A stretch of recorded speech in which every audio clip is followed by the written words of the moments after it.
वक्त असां सुजावल में गौसिया जामा गौसिया मस्जिद में बीठल आहियूं जिते सादिक अली खट्टी जो टीजो आहे। उन टीजे जे हवाले सां असां कुझु दोस्तनि सां ॻाल्हि ॿोल कंदासीं ऐं सादिक खट्टी जी ज़िंदगी ते उहे रोशनी विझनि।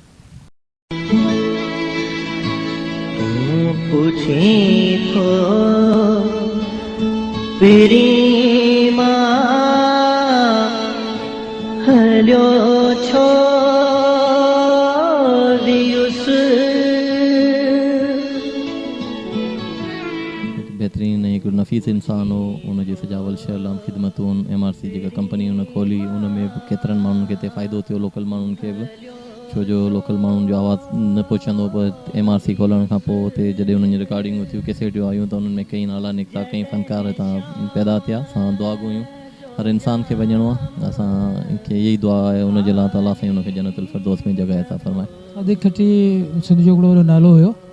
जेकॾहिं ॾिसिजे त इहो को सकाफ़ती लिहाज़ खां जेके रिकॉर्डिंग्स थियूं म्यूज़िक कंपनीज़ जूं, उनमें मान्या रिकॉर्डिंग कंपनी जो पाण MD हो ऐं तमामु वॾा वॾा सिंगर्स जेके हिन मुतारिफ़ कराया। असां तमामु किलो वास्तो रहियोसि। अक्सर करे मुंहिंजी भाउ सादिक सां जेका इंटरेक्ट रहंदी आहे मरहूम फौजिया सुमरो जी रिकॉर्डिंग्स में या समीना जी रिकॉर्डिंग्स में, असीं अक्सर करे गॾु वेठल हूंदा हुआसीं। त उनजो पंहिंजो हिकिड़ो ज़हन हूंदो रिकॉर्डिंग जे बारे में। एतिरो ज़्यादा पढ़ियल लिखियल माण्हू कोन हो, पर जेका संदसि महारत हुई इन फील्ड में उहा इंतिहाई हिकिड़े हाई लेवल जो जेको सो इन मौसीक़ मां, लय मां, रिदम मां, रिकॉर्डिंग जे सॼे सिस्टम जा उन तां जे डिजिटल सिस्टम जा वरी ॼाण रखंदो हो।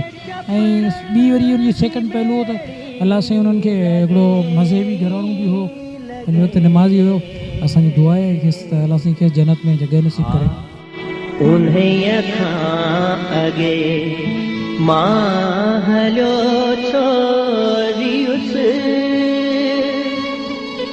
अॼु सादिक जो जेको ओचितो विछोड़ो ऐं हुनखे जॾहिं अटैक पियो आहे सुबुह जेको सो, ऐं हू असांखां जिस्मानी तौरु जुदा थी वियो आहे। ऐं सम्झां थो यकीनन तौर त इहो दिली सदमो असांखे बि आहे, उनजे पोयनि खे बि हूंदो। अलाह सभिनि खे सब्र ॾे।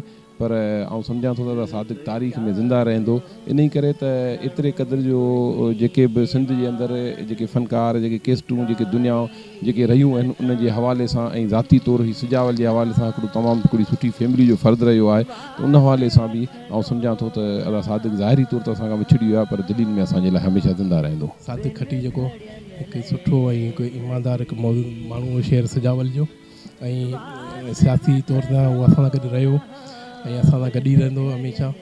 जेका कमकार हूंदा माण्हू हूंदा, असांखे एतिरो मूंखे यादि आहे त इन जो कॾहिं ज़ाती पंहिंजो कम लाइ असां कॾहिं कोन आयो। ऐं फ़नकार ज़ुल्फ़कार राही सुजावल जो, ऐं ॾाढी ॾुख जहिड़ी ॻाल्हि आहे, पर इहो हक़ीक़त आहे, हर कंहिंखे हलणो आहे।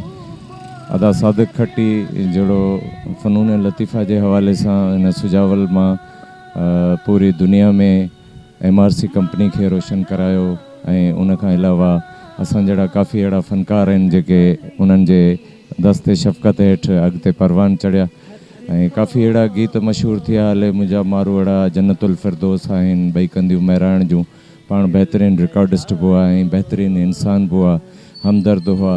असां उन्हनि सां काफ़ी ज़िंदगी जो अरसो गॾु गुज़ारियो आहे।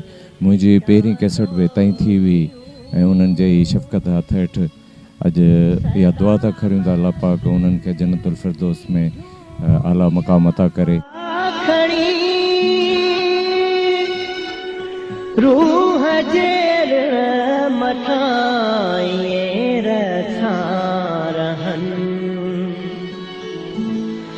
दिल तचायो घणो तुहीं जे बाहुन। अड़े शेर बेमहिर तुंहिंजी गलियुनि खे छॾियोसीं ऐं खिलंदड़ अखियुनि सां रोअंदड़ दिलनि खे छॾियोसीं। तव्हां सादिक अली खट्टी जे बारे में माण्हुनि जा तासरात ॿुधा। कैमरा टीम सां गॾु इमरान अली, इबरत न्यूज़, सुजावल।